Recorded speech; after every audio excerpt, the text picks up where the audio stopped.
Hi, I'm James Catherall, founder of Catherall Audio.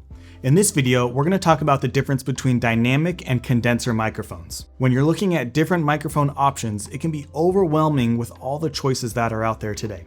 Let's go over how each mic works, and hopefully this video can help you get a little bit closer to finding the right microphone for whatever you're trying to record or amplify.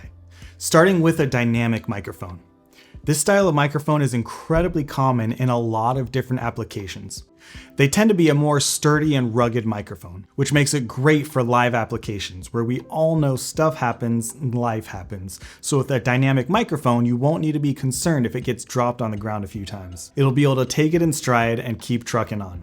The most popular dynamic microphone is the Shure SM57 or SM58 microphone, which is famous for its sturdiness and has become the gold standard in the industry. Now, how does it work?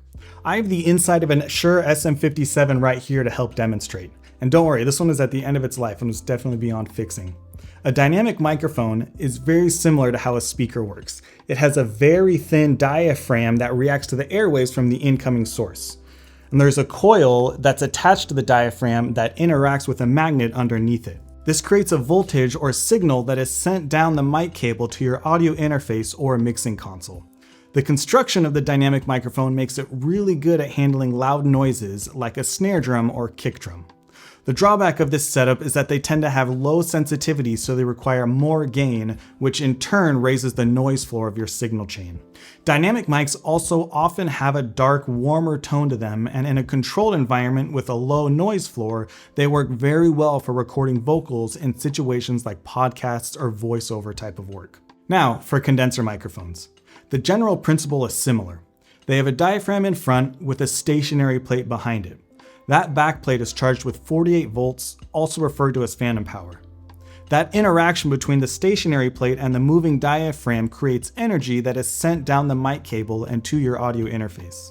When it comes to condenser microphones, there are two main categories: small diaphragm condensers, also known as pencil condensers, and large diaphragm condensers. Small diaphragm mics are great at picking up high frequency sounds. You'll typically see these used as overhead mics on a drum set that can help bring cymbals into the mix, as well as on pianos or as room mics. Large diaphragm condensers have a similar sensitivity, but the large diaphragm makes them better at picking up the full range of frequencies, not just the higher ones. The AT2020, 2035, and 2050 are popular choices for this style of microphone. Large diaphragm mics work great in controlled studio environments when you want to pick up a lot of detail in what you're recording, such as vocalists, strings, or anything of that nature. Because of their sensitivity, they don't need as much gain, which can help you control the noise floor a bit better. The major drawback is that they aren't as sturdy as a dynamic mic, and you need to be more careful with handling them or else they can end up breaking. They're also not as good at handling loud noises with strong transients like drums, so you'll typically want to avoid using them for that. As far as phantom power goes, nowadays it's an incredibly common feature on all audio interfaces and mixing consoles, and you'd be hard pressed to find one without some level of phantom power functionality. But worst case scenario, if you're stuck with a mixer that doesn't have it or it's not working anymore, you can purchase external phantom power supplies that you plug in line between your mixer and your microphone. Now, to get a bit more specific with marching arts applications of these mics. For a drum set, the typical setup is dynamic mics on all the drums, including the kick. And then you can use pencil condensers as overheads to help pick up the hi-hat or ride cymbal. For mallet instruments, dynamic microphones are fantastic for all of them. You can use them on vibraphones, xylos, as well as the high and low end of the marimba and get great results. You can also swap out the low end mic of the marimba for a large diaphragm condenser to help capture those bottom notes. The only mic I'd stay away from on mallets is the pencil condenser because it can end up making the mallet sound thin and brittle. You'll lose out on the warmth the instruments can provide. For timpani, you can get great results from either a dynamic mic or a large diaphragm condenser. Same with any wind soloists you have in the show, but I prefer to use a large diaphragm condenser if possible on wind players. Lastly, for field mics.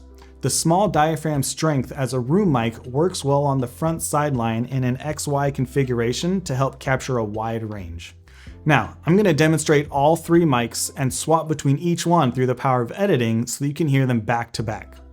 It's not exactly the same as hearing them on instruments, but hopefully it can give you an idea of the characteristics of each one. This is an audio demonstration of the different categories of microphone. I'm holding them roughly the same distance from my face so that they can be compared. Next, let's talk about polar patterns. This is how the microphone handles the audio that's coming into the diaphragm. The most common is the cardioid pattern, then hypercardioid and supercardioid, and omnidirectional. And a bit less common is the figure 8 pickup pattern. The mic will have an image somewhere on its body, or sometimes it'll just be written in plain text, and that's how you'll know which pickup pattern it uses. The images are pretty straightforward to understand how they're picking up the audio information. The cardioid rejects signal coming from the back and somewhat on the sides of the capsule. Hypercardioid and supercardioid are similar, except that they do allow some of the signal from directly behind the capsule. You can see that by the images that hypercardioid allows a little bit more compared to supercardioid. Omnidirectional, as the name suggests, doesn't reject any audio and allows it to come in from all directions. And the figure 8 allows equal signal from the front and the back, or on either side depending on how you want to think about it. Some condenser microphones will have a switch that can allow you to change the polar pattern, as well as a separate switch for different low cut patterns and a dB pad that can help you get control of really loud audio sources. It's important to understand the pickup pattern of your microphone and which way the capsule is facing, because this can have a large effect on how the audio signal is picked up. The majority of the time you want your mic facing directly at the source you want to pick up. At times it can be beneficial to point it slightly away or perpendicular to the source. This is what's known as placing the mic off axis. But this is a more advanced miking technique, and I would strongly suggest against doing this unless you know exactly why you're doing it. I'll demonstrate how this works with my AT2035. The capsule is facing towards the direction of the logo right here. And when I talk into that, you'll get a full-bodied sound that you expect. But when I start to rotate it, you'll notice that you stop getting the direct sound in my voice, and it starts to pick up a bit more of the reflection sounds of the room. So make sure when you're placing your mics, you're aware of which way the mic is facing and where the capsule is. Something else to keep in mind with cardioid microphones is the proximity effect, and I'll demonstrate that with my Shure SM57.